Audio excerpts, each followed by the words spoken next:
Meus queridos irmãos, eu fui iniciado na Grande Loja do Estado de São Paulo em 1979. Agora, em junho, eu irei para 44 anos de maçonaria. Naquela oportunidade, pouco se falava do rito moderno, principalmente nas grandes lojas, né? Posteriormente, eu fui para o Grande Oriente do Brasil, através do Gospel, Grande Oriente de São Paulo. Vindo para a Bahia, onde estou já há 26 anos, já para 27 anos, eu fui para o Grande Oriente da Bahia. E fundamos aí no Piauí, a Eurípides Barbosa Nunes, onde estou atualmente. Na Bahia, eu já fui secretário adjunto de orientação ritualística para o rito moderno, grande secretário-geral de orientação ritualística do rito moderno, delegado do Supremo Conselho do Rito Moderno para os estados da Bahia, Rio Grande do Norte, Sergipe e Piauí. Hoje sou ex-delegado. Fui deputado federal, deputado estadual pelo Grande Oriente da Bahia, e faço parte da Academia Maçônica de Letras aqui da Bahia também. Fui, inclusive, convidado agora recentemente pela Academia Brasileira de Letras a fazer parte de uma coletânea sobre alguns artigos importantíssimos, que fiquei muito lisonjeado. Enfim, vamos trabalhar dentro desse contexto, dentro da palestra. Existem mais informações a respeito do meu trabalho. Também sou escritor. Recentemente nós lançamos esse livro, que já foi traduzido para o espanhol e lançado na Europa. Os irmãos que quiserem, eu estou disponibilizando gratuitamente via PDF, mas fala bastante sobre o rito moderno, inclusive a chegada dele no Brasil. E alguns outros trabalhos também, junto com o Gustavo Patuto, naquele livro Tomos dos Pensadores.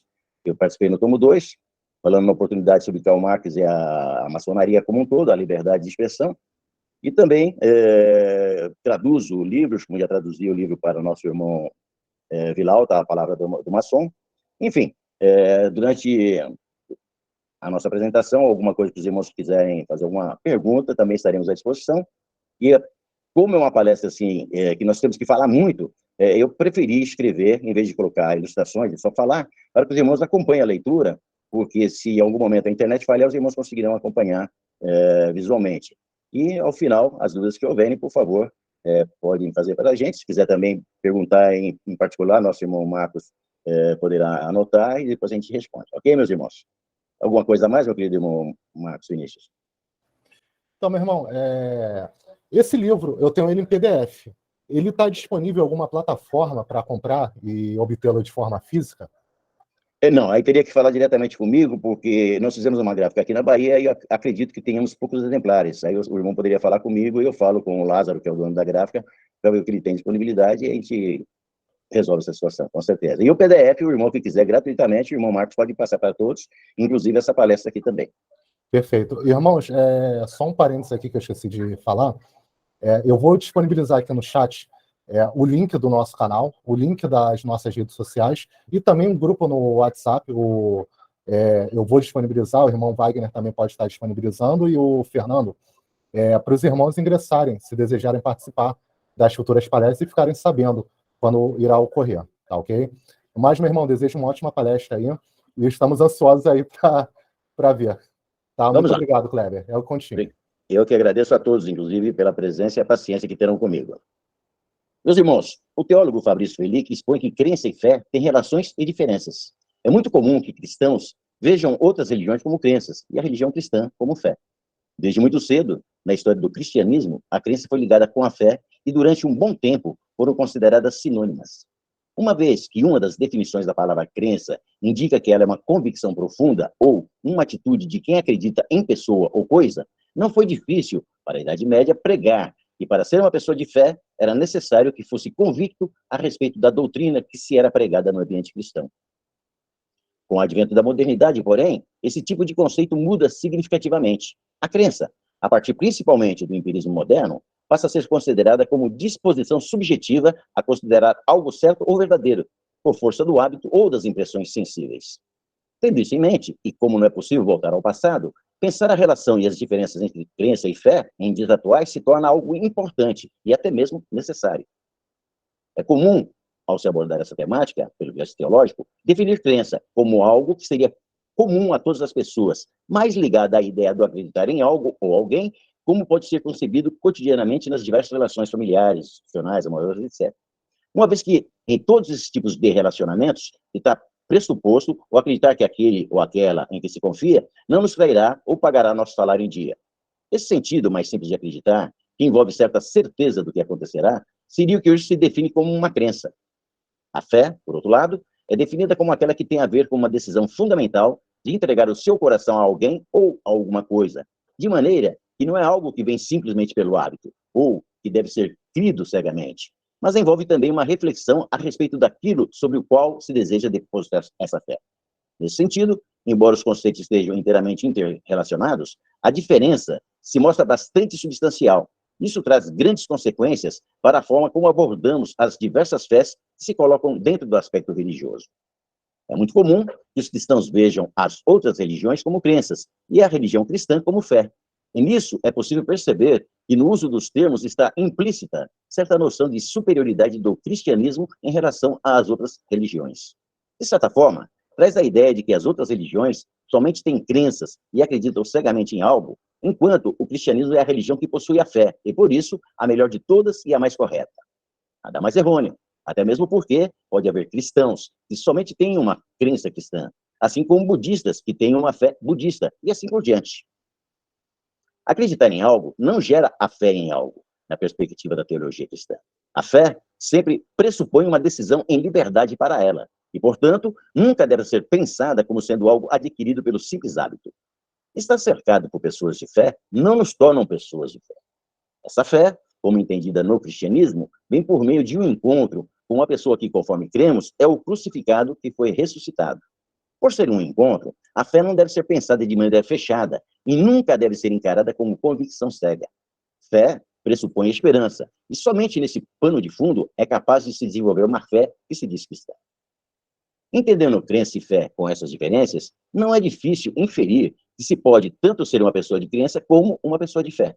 No primeiro, há sempre a tendência a uma postura de fechamento diante das novas situações, presa nos aspectos doutrinais e nas convicções aprendidas por meio do hábito e da cultura. No segundo, uma vez que se mostra como decisão refletida e em liberdade, fruto de um encontro que pode ser de diversas maneiras, tende a ser propensa à abertura e ao diálogo com o diferente. Fé e crença, portanto, embora muitas vezes tratadas como iguais, revelam diferenças que não devem ser deixadas de lado quando analisadas de forma mais profunda, visto que as terminologias sempre podem influenciar grandemente o modo como nos relacionamos com nossos irmãos e também com as outras religiões. Encontramos no site do irmão Luiz Marcelo Viegas, o Ponto Dentro do Círculo, essa matéria de autor anônimo que diz o seguinte: deísmo é um sistema filosófico ou atitude dos que aceitam a existência de um Deus destituído de atributos morais e intelectuais e que poderá ou não haver influído na criação do universo. O deísta crê em Deus, mas não aceita religião nem culto, rejeitando toda espécie de revelação divina e, pois, a autoridade de qualquer igreja. Em maçonaria, os sistemas ritualísticos podem ser divididos em ritos deístas, teístas e adogmáticos. Determina essa diferenciação o texto do ritual relativo à qualidade de consciência da presença de Deus nos trabalhos maçônicos e a interpretação dos princípios morais simbolizados na lenda da cerimônia e no ornamento da loja. Um exemplo de rito deísta é o Shredder, que foi concebido desde sua origem como um conjunto de símbolos e cerimônias que guardam equidistância de religiões. Seus praticantes têm autonomia de opção pessoal a partir da crença em Deus. O rito Shredder selecionou da ritualista inglesa dos chamados modernos algumas referências à construção do Templo de Salomão, do Templo de Jerusalém por Salomão, sem, contudo, ultrapassar os limites das analogias pontuais. O sistema ritualístico inglês caracteriza hoje o conteúdo teísta. Em 1717, a ritualística da primeira grande loja foi deísta, quando abriu as portas das lojas para variadas opções religiosas pessoais dos seus filiados, sem especificar uma a ser obedecida. Em 1815, após o surgimento da Grande Loja Unida da Inglaterra, a primitiva Constituição de Anderson foi alterada, tornando-se dogmática e impositiva, atendendo preferência dos representantes da Segunda Grande Loja de Londres, autoproclamados antigos. O rito escocês antigo e aceito começou teísta, na afirmação documental de Albert Pike, em nome do Supremo Conselho de Jurisdição Sul dos Estados Unidos. No entanto, em 1875, Supremos Conselhos sediados em países católicos, reagindo às fortes ações antimaçônicas, planejaram levar à Convenção de Lausanne, prevista para 1878, a proposição de tornar as definições do grande arquiteto do universo não exclusivamente teístas, abertas a outras aproximações da espiritualidade, dentro do respeito da liberdade de consciência individual. a proposição foi aprovada, incluída na Declaração de Princípios do rito. Com essa decisão, o rito escocês antigo e aceito tornou-se deísta durante poucos dias. Em seguida, ao encerramento da Convenção de Lausanne, o Supremo Conselho Sul dos Estados Unidos contestou a convenção e, apoiado pelos Supremos Conselhos da Escócia e da Grécia, recomendou aos corpos irmãos do mundo a reformulação da Declaração de Princípios a respeito da consciência livre sobre a compreensão do grande arquiteto do universo. Fixou o sentido teísta, impondo as crenças em um Deus pessoal e no dogma cristão da imortalidade da alma. A divisão do rito escocês antigo e aceito persiste até o presente, alimentada pelo antagonismo dualistas entre supremos conselhos teístas, personalistas e deístas não personalistas. O rito moderno representa o segmento ritualístico, adogmático e laico. Foi um rito teísta a partir da sua estruturação com 7 graus, e assim permaneceu durante 91 anos. Em 1877, decidiu em convenção a supressão da afirmação dogmática da existência de Deus e da imortalidade da alma. Adotou o princípio do respeito absoluto à liberdade de consciência da fé. Sobre isso falaremos um pouco mais a miúde nos próximos slides. Denomina-se com rito moderno tudo que parte da primeira grande loja da Inglaterra, que se diz fundada a partir de 1717 e que segue a ritualística nos moldes da publicação feita por Samuel Pritchard em 1730, no famoso livro A Maçonaria Dissecada. Alguns maçons, simpatizantes do tradicionalismo antigo, fundam, em 1751, uma segunda grande loja, tida então como a dos antigos. Em 1813, as duas se fundem, criando a Grande Loja Unida da Inglaterra. Nascido do desejo de se criar uma unidade racional na diversidade de correntes de pensamento vigentes da época, o rito moderno é filho e herdeiro direto do pensamento iluminista. Embora criado sob modos racionais, pautou inicialmente suas regras na primeira Constituição de Anderson, deísta e tolerante no aspecto religioso. Após a Revolução Francesa, em 21 de maio de 1799, o Grande Oriente da França e a Grande Loja Unida da Inglaterra redigem um tratado de união. Entretanto, em 1815, a Grande Loja Unida da Inglaterra impõe a crença em um ser supremo revelado através das regras de 8 pontos de reconhecimento, o que gera um clima tenso entre o Grande Oriente e a mesma. Em 1877, vem a ruptura definitiva entre as duas potências, quando o Grande Oriente da França extingue a obrigatoriedade da crença em Deus e na imortalidade da alma como reconhecimento de um homem como um maçom. É oportuno dizer, conforme relata em seus profícuos estudos, o maçonólogo da Espanha, irmão Joaquim Vilalta, que a maçonaria belga, uma das maiores da Europa continental, havia se antecipado ao Grande Oriente da França e já, em 1782, se declarava de forma incontinente adogmática, desobrigando-se e aos seus afiliados do uso do dístico grande arquiteto do universo. Coerente com essa linha de pensamento, e talvez por causa disso considerado o condutor da maçonaria do terceiro milênio, o rito moderno dá ao maçom o direito de pensar com irrestrita liberdade, o dever de trabalhar para o bem-estar social e econômico do cidadão e a capacidade de defender os direitos naturais e sociais do homem, seja de qualquer cultura ou nacionalidade. Este humanismo explícito, muitas vezes, atrita-se com o status quo social, do qual a religião é um dos seus pináculos básicos. O rito moderno não considera a maçonaria como uma ordem mística, embora seus 3 primeiros graus o sejam, baseados que estão no pensamento judaico-cristão. Ainda assim, o maçom do rito moderno é naturalmente cientificista e, portanto, pedagogicamente mais afeito à forma do aprendizado do que ao seu conteúdo. O rito moderno entende que a busca da verdade se realiza no grau de aprendiz pela intuição, no grau de companheiro através da análise e culmina no grau de mestre pelo desenvolvimento da capacidade de síntese num processo evolutivo lógico-racional baseado no pensamento científico contemporâneo. Os padrões de conduta do rito moderno são racionais e cartesianos, enriquecidos na contemporaneidade por um humanismo essencialmente democrático e plural, características essenciais para o mundo globalizado. O rito moderno não considera a maçonaria como uma ordem mística, embora os seus 3 primeiros graus estejam impregnados da mística das civilizações antigas. Os padrões do pensamento da maçonaria francesa são racionais e científicos, e se prendem à época moderna, ao humanismo. E com muita propriedade, o maçonólogo Joaquim Vilalta expõe: o rito francês é essencialmente mítico. Ele transmite 3 mitos fundamentais: o mito da passagem das trevas para a luz, o mito da construção do Templo de Salomão e o mito irâmico. Não se pretende encontrar nele nem o pensamento religioso, que implica total submissão a uma realidade absoluta. O rito moderno, o francês, não contém nada religioso ou sagrado, ou oração, ou qualquer ato relativo a um caráter religioso em particular. Nem o pensamento esotérico entendido como uma revelação transmitida somente a alguns eleitos. Esta tendência, que pode se tornar sectária, introduz uma clivagem entre os irmãos que separa entre eleitos e condenados. Pensamento que vai contra a universalidade da maçonaria. O rito moderno, o francês, defende o universalismo e a possibilidade de que todos os seres humanos desenvolvam seu potencial. Nem o pensamento místico, que busca a imersão total do indivíduo que o supera. A mitologia maçônica apoia-se na ideia de um projeto de construção, lida com o aqui e agora, coloca o homem no centro do universo, onde ele é material e trabalhador, ao invés de seu templo interior, mas de exteriorização compartilhada e projeção universal e responsável necessária. Nem o pensamento mágico, que tenta controlar a realidade por operações mentais profundamente irracionais entregues à teurgia, à alquimia ou à magia. Nem o pensamento ocultista, que privilegia as superstições mais perigosas, acreditando à influência dos espíritos sobre os humanos e que acredita firmemente em atos de caráter mágico. Seja qual for a sua forma de ritual utilizado, o rito moderno ou francês se atém às suas características originais, se impõe hoje e amanhã como uma expressão ordenada e completa dos valores maçônicos permanentes. A busca da verdade, a perfectibilidade para quem deseja progredir, a liberação para permitir o avanço da mulher e do homem comprometidos como um elo na cadeia social. A síntese dos debates da Assembleia, em 1876, que levaram à resolução de 1877, mostra bem que a franco-maçonaria não é deísta, nem é ateísta, nem sequer positivista. A instituição que afirma e pratica a solidariedade humana é estranha a todo dogma e a todo credo religioso. Tem por princípio único o respeito absoluto da liberdade de pensamento e consciência.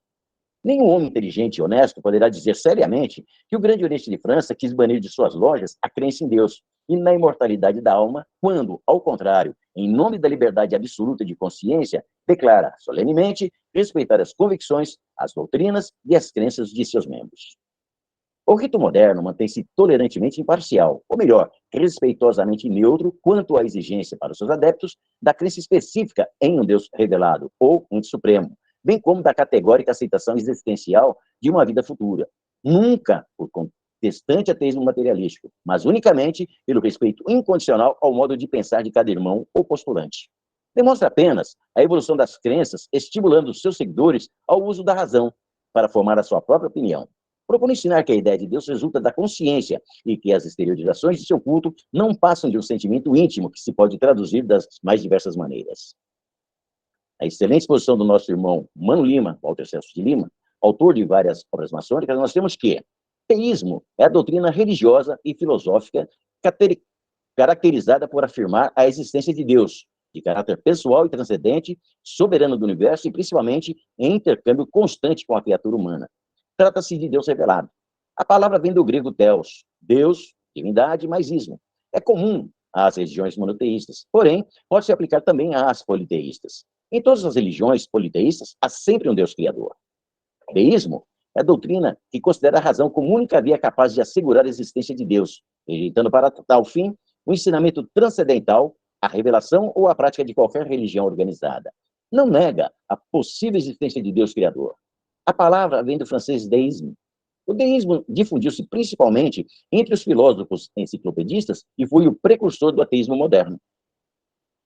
No deísmo, Deus é visto como a primeira causa, ou o princípio criador, e o início básico da racionalidade do universo. Muitos deístas acreditam em um Deus da natureza, um criador não intervencionista que permite que o universo corra o seu próprio curso, de acordo com as leis naturais. O deísmo não tem nenhum credo ou livro sagrado.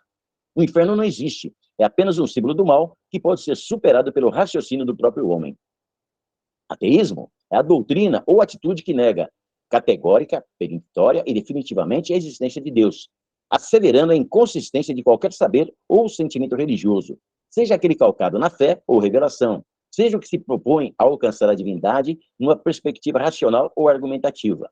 A palavra vem de a, negativa, e theos, Deus ou divindade, mais ismo. Como se pode provar a não existência de Deus, o ateísmo é paradoxalmente uma crença, uma questão de fé na negação da existência de Deus. Agnosticismo é a doutrina que reputa inacessível ou incognoscível ao entendimento humano, a compreensão dos problemas propostos pela metafísica ou religião, como a existência de Deus, o sentido da vida e do universo, e etc. Os agnósticos acreditam que ultrapassam o método empírico da comprovação científica.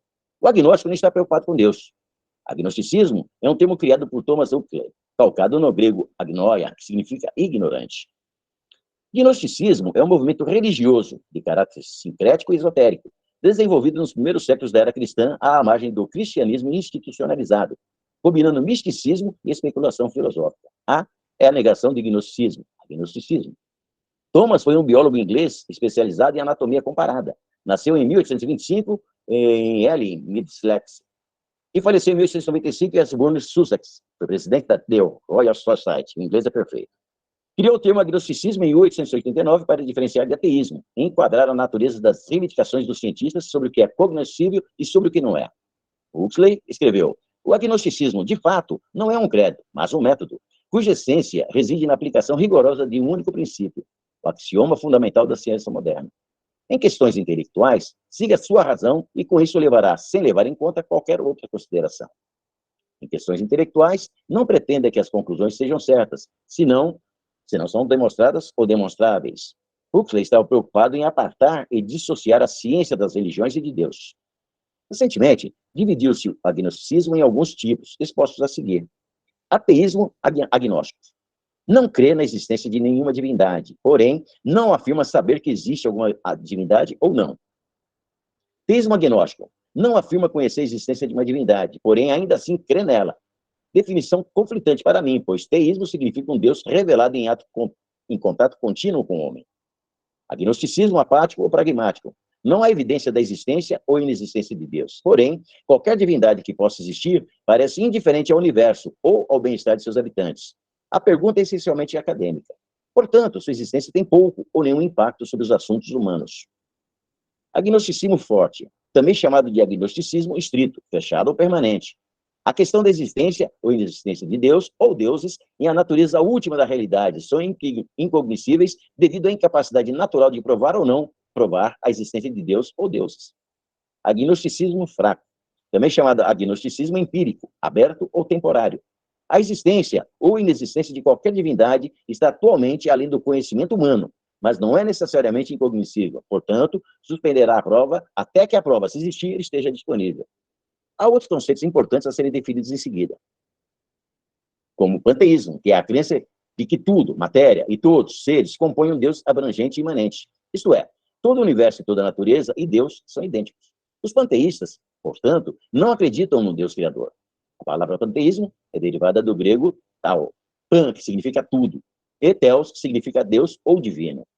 Pandeísmo é a crença religiosa que provém do panteísmo e do deísmo, isto é, a crença de que o Criador criou o universo e deixou de existir como uma entidade separada e consciente. Disteleologia defende que a existência não tem causa final. É uma forma agressiva e otimista do ateísmo. Há dois conceitos distintos sobre irreligião. Pode ser um teísta que não pratica nenhum culto ou aquele que simplesmente não segue nenhuma religião organizada. Secularismo é o princípio da separação entre instituições governamentais e instituições religiosas. Não é exatamente o mesmo que laicismo. O secularismo afirma o direito à liberdade da imposição governamental de uma religião ou crença sobre o povo dentro de um Estado que é neutro em matéria de crença.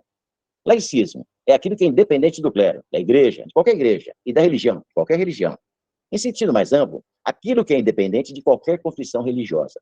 Laicismo é a condição, a situação ou o caráter do que é laico. Laicidade é a qualidade do que é laico. A palavra laico origina-se do latim laicus, que significa leigo. A palavra latina origina-se do grego laicos, significa do povo, povo experiente. Num sentido mais amplo, laicismo é aquilo que é independente de qualquer religião, está acima de qualquer religião ou de qualquer discussão sobre Deus. O laicismo desenvolveu-se principalmente em França, o que demonstra a influência da política francesa de laicismo no rito moderno. Na verdade, o rito moderno e o francês passaram por várias fases do deísmo, ao positivismo e ao laicismo. Em direito, o laicismo é o princípio da separação no estado da sociedade civil e da sociedade religiosa. Distingue-se do secularismo. A palavra laicismo refere-se, por extensão, ao caráter de instituições públicas ou privadas, independentes do clero e das igrejas. O laicismo se opõe ao reconhecimento de uma religião do Estado. Laico significa, portanto, aquele que está acima ou independente das religiões. O conceito de laicismo tem origem nos escritos dos filósofos gregos e romanos, como Epicuro e Marco Aurélio, e dos pensadores iluministas, como Locke, Bailey, Diderot e Voltaire. além dos pais fundadores dos Estados Unidos, como James Madison, Thomas Jefferson e Thomas Paine. O princípio do laicismo tomou forma pela primeira vez durante a Revolução Francesa. A abolição do antigo regime, em agosto de 1789, foi acompanhada pelo fim dos privilégios eclesiásticos e a afirmação de princípios universais, incluindo a liberdade de religião, consciência e igualdade de direitos, conforme expresso na Declaração dos Direitos do Homem. O texto da Declaração dos Direitos do Homem foi incorporado ao preâmbulo da Constituição Francesa de 4 de outubro de 1958. No século XIX, as leis de laicismo em França gradualmente libertaram o Estado de seus laços históricos com a Igreja Católica e criaram novas normas políticas e sociais baseadas no princípio do universalismo republicano. Esse processo, que teve lugar no movimento mais amplo, ligado à modernidade, confiou ao povo soberano a redefinição dos fundamentos políticos e sociais, a educação, os ritos da vida civil, a evolução da lei e da moralidade, etc. Tornaram-se independentes de qualquer dogma religioso. A Terceira República em França, de 1870 a 1940, recriou, notavelmente, a organização do sistema escolar, instituindo educação pública, laica e obrigatória. As leis de Jules Ferry sobre laicismo na educação foram promulgadas em 1881. Jules nasceu em 1832 em Saint-Dié, Vosges-Lorraine, e faleceu em 1893 em Paris. Político francês, ministro da Educação Pública e das Belas Artes, presidente do Conselho de Ministros e presidente do Senado. Um maçom ativo desde 1875 da loja Alsace-Lorraine do Grande Oriente de França. Perdão. O irmão Ferry trabalhava no rito francês. As leis de Jules Ferry são complementadas pela lei de Goblet, de 1886, sobre a organização da educação primária, cujo artigo 17 declara que o ensino em escolas públicas, de todos os tipos, exclusivamente confiado a um pessoal laico. Este processo culminou em 1905 com a Lei da Separação da Igreja e do Estado, que marcou o culminar de um claro laicismo. René foi outro maçom defensor do laicismo, incluído na maçonaria. Nasceu em 1828, em Air-sur-la-Lys, departamento de Paz de Calise, e faleceu em 1905 em Paris. Foi um jornalista e político francês, foi advogado republicano e assim começou sua carreira. Foi subsecretário de Estado da Justiça, foi ministro do Interior, quando aprovou uma lei para que os prefeitos fossem eleitos, foi ministro da Instrução Pública, quando lutou pela laicidade do ensino público, foi presidente do Conselho de Ministros e ministro do Interior, durou na sua carreira política como presidente do Conselho. Depois, foi ministro das Relações Exteriores. Foi um ativo mestre maçom, membro da loja La Clément Amitié, do Grande Oriente da França, que trabalhava no rito francês. É, portanto, a lei de 9 de dezembro de 1905 que codifica os princípios do laicismo em França. Confirma em seu artigo 1º, título 1, Princípios, a liberdade de consciência, já presente no artigo 10 da Declaração dos Direitos do Homem e do Cidadão, de 1789, e o livre exercício dos cultos. A República garante a liberdade de consciência, garante o livre exercício dos cultos sob as únicas restrições promulgadas abaixo, no interesse da ordem pública. A afirmação de França como uma república laica, separada das religiões, é constitucionalizada pela Constituição de 1946, retomada pela Constituição de 1958. E ali nós temos o artigo em francês, eu vou ler já a tradução. A França é uma república indivisível, laica, democrática e social. Garante a igualdade perante a lei de todos os cidadãos, sem distinção de origem, de raça ou de religião. Respeita todas as crenças. Sua organização é descentralizada. O trabalho conjunto dos irmãos Jules e René convenceu as autoridades do Grande Oriente da França a tornar o rito moderno um rito laico, copiando o que fez na Bélgica em 1872 o irmão Jules, e que respondeu em 1886 a pergunta a título desse ensaio.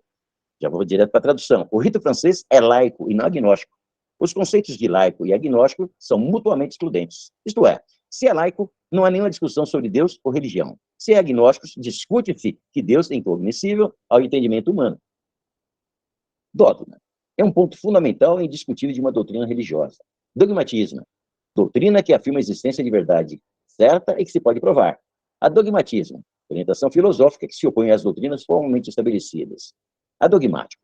O rito moderno mantém-se tolerantemente imparcial, ou melhor, respeitosamente neutro, quanto a exigências para seus éticos da crença específica em um Deus revelado, ou ente supremo, bem como da categórica aceitação existencial de uma vida futura.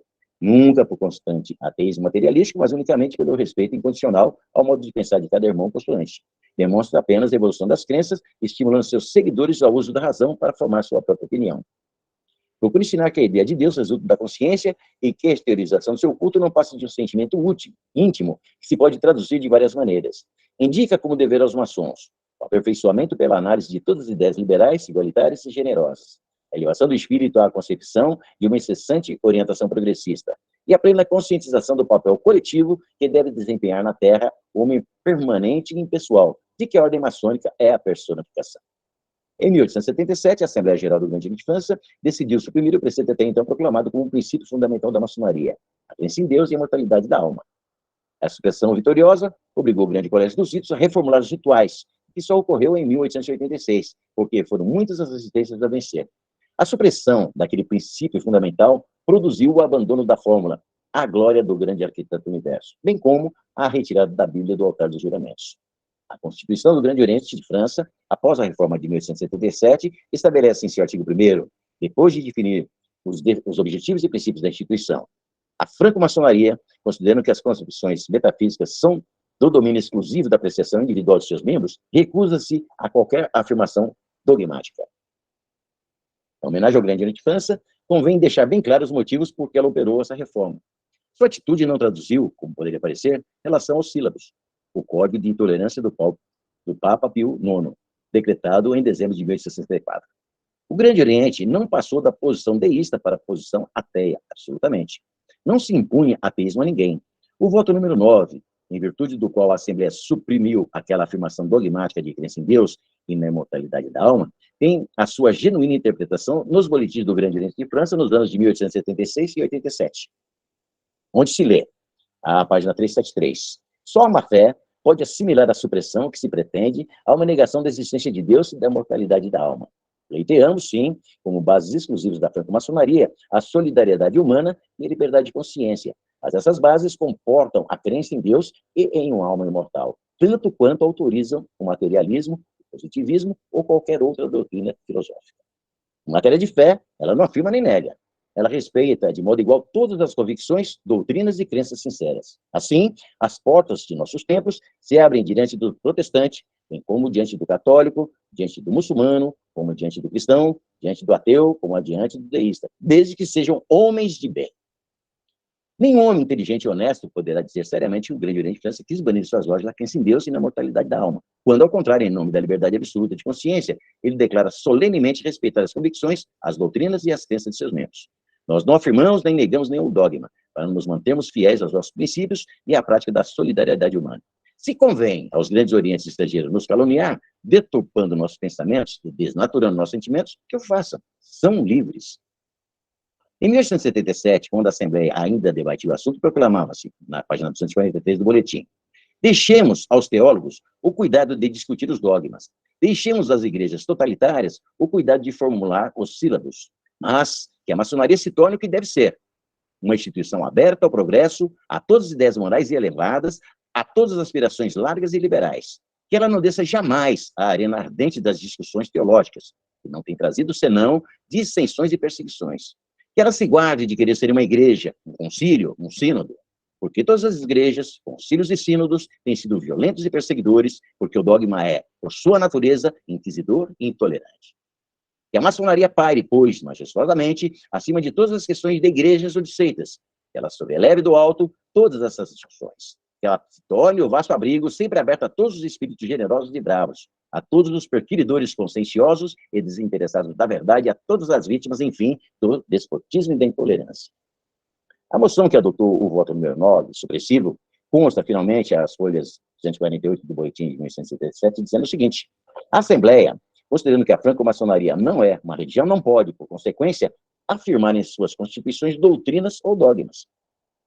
O texto aprovado estabelecia a franco-maçonaria, instituição inteiramente filantrópica e progressista, tem por objetivo a procura da verdade, o estudo da moral universal, das ciências e das artes e o exercício da beneficência. Tem por princípios a liberdade absoluta de consciência e a solidariedade humana. Não exclui ninguém por suas crenças. Tem por divisa liberdade, igualdade e fraternidade. É curioso assinalar-se que a aprovação se deu após um discurso muito aplaudido do irmão Desmond, que não era livre pensador, mas um pastor protestante. No Brasil, já na República, entre 1891 e 1901, o grão-mestre Antônio Joaquim de Macedo Soares, tendo como secretário-geral Henrique Valadares, deu à maçonaria grande influência francesa, e como diz Viegas, em 1986, julgando-se dentro do espírito da lei da separação entre igreja e Estado, amoldou-se melhor o rito francês ao eliminar a Bíblia do altar dos juramentos e suprimir as referências ao grande arquiteto do universo. A reforma constitucional de 1877 só alcançava a jurisprudência do Grande Oriente de França, mas o Grande Oriente do Brasil, onde se praticava o rito francês, acompanhou aquela potência. A maçonaria é equidistante das religiões, não é uma seita religiosa. E os irmãos que assim a tornam, evidentemente, ou aqueles que procuram desvirtuá-la, ou aqueles que, insatisfeitos com suas religiões, procuram na maçonaria uma nova religião, ou a compensação para suas questões místicas.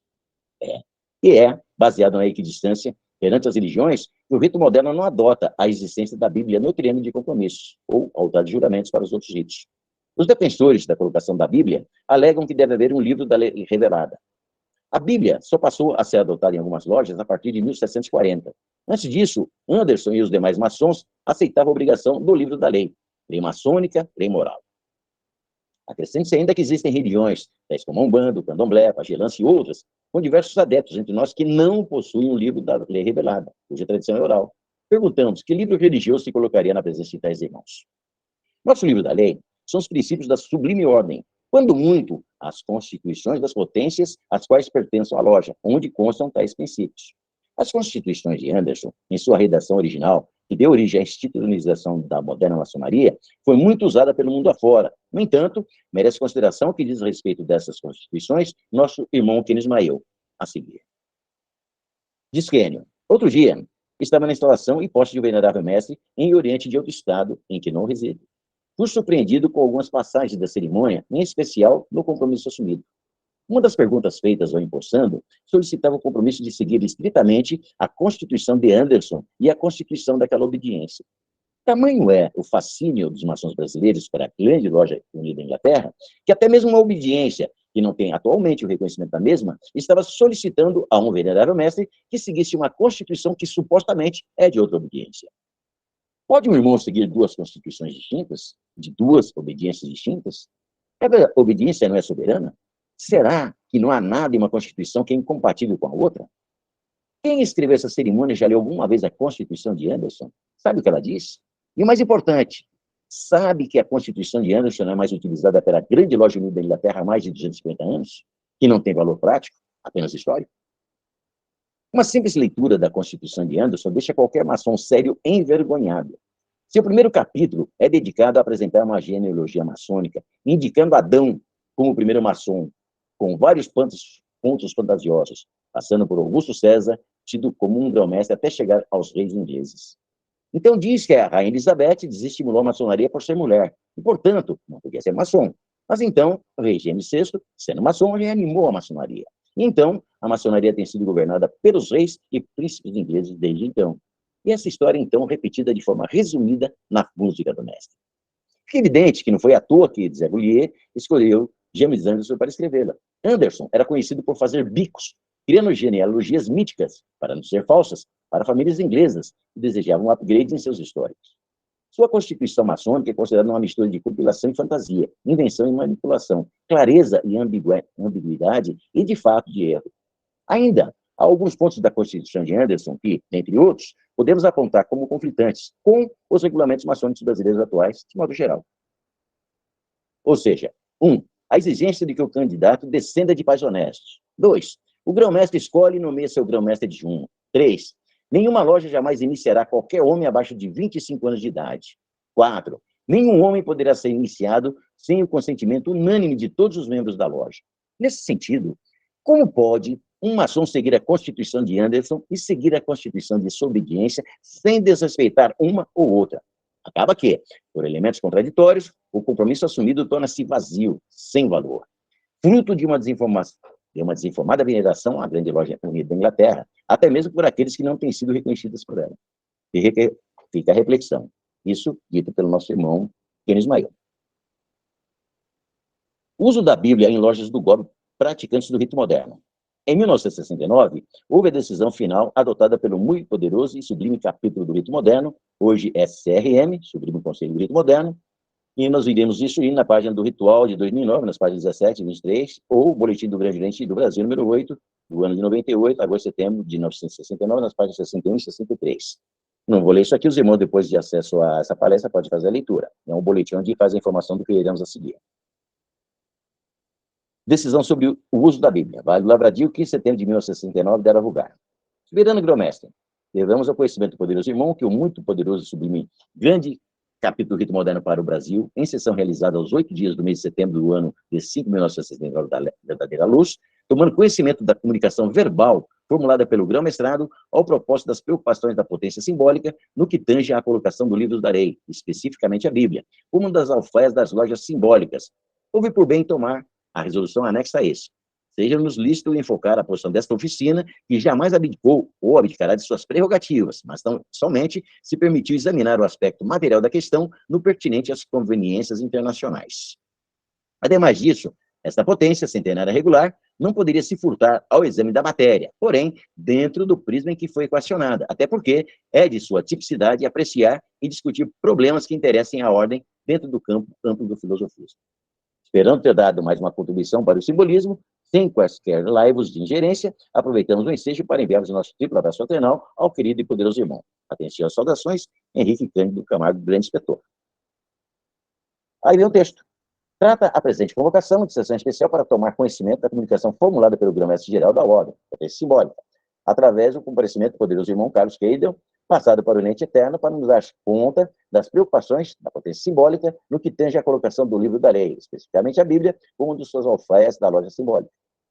Ciente da comunicação verbal, examinando-a nitidamente, essa oficina filosófica passou a deliberar.